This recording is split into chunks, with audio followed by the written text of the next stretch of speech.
येत आहे, काय सांगणार तुम्ही याविषयी? आज संविधान स्क्वेअर या ठिकाणी वाहतूक नागपूर पोलीस त्याचप्रमाणे मॅक्स हॉस्पिटल यांच्या संयुक्त विद्यमाने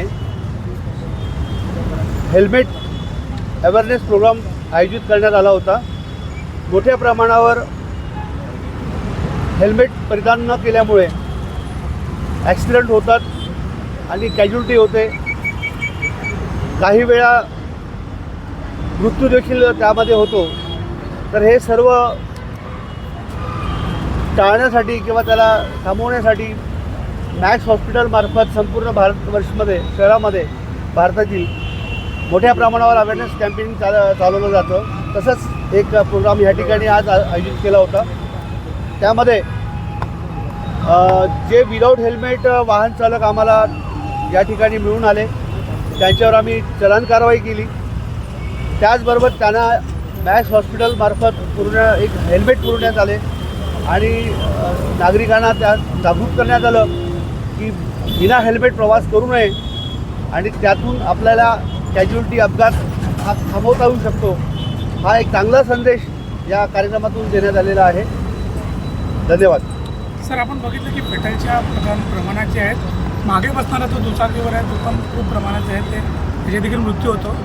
सर, दोघांनाही हेल्मेट सक्ती करण्यात यावी अशा प्रकारचं काही आपण पिलियन रायडरला देखील हेल्मेट सक्ती आहेच, त्यासाठी देखील आम्ही वेळोवेळी अवेअरनेस कॅम्पेनिंग करत असतो आणि कारवाई देखील करत असतो।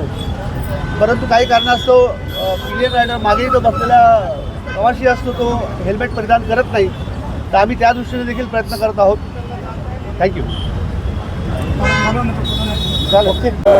आज जे इनिशिएटिव्ह घेण्यात आलेला आहे, काय केलं सर आज आणि कशा प्रकारचे इनिशिएटिव्ह? आज 1-2 दिवसांपूर्वी जागतिक world head injury awareness day केला। त्याच्याबद्दल काय होतं, आपल्या देशामध्ये जे अपघात होतात त्या अपघातांमध्ये सर्वात जास्त मृत्यू हे टू व्हीलर चालकांचे होतात आणि त्या टू व्हीलर चालकांच्या मृत्यूमध्ये सर्वात जास्त मृत्यूचं कारण असतं हेड इंजुरी।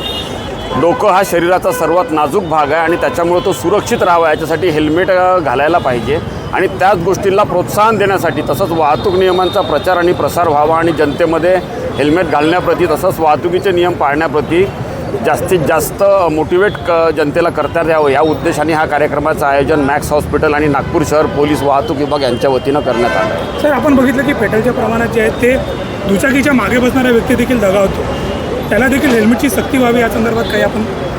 बरोबर आहे, शासनानं दुचाकी पिलियन रायडरला सुद्धा सक्ती केलेली आहे, पण काही कारणास्तव सदर प्रकरणामध्ये कोर्टामध्ये प्रकरण सुरू असल्यामुळे त्यांना तात्पुरतं आपण अंमलबजावणी थांबवली आहे, पण नियमानुसार त्यांनी घालायला पाहिजे। किती गरजेचं आहे?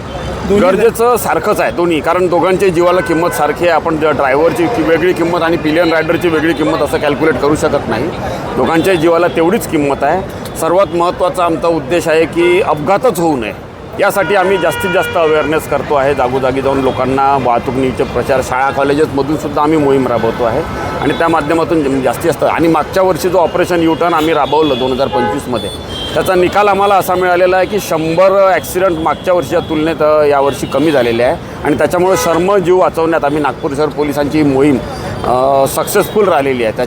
त्याच्यामुळं जोपर्यंत ॲक्सिडेंट झिरो होत नाही तोपर्यंत आमची ही मोहीम आम्ही सतत राबवत राहणार आहोत। नाव सांगा सर। माझं नाव अतुल आगरकर, हेड कॉन्स्टेबल, आणि मी रस्ता सुरक्षा दल या विभागात काम करतो नागपूर शहर पोलिसांचं। Thank you sir. Thank you sir.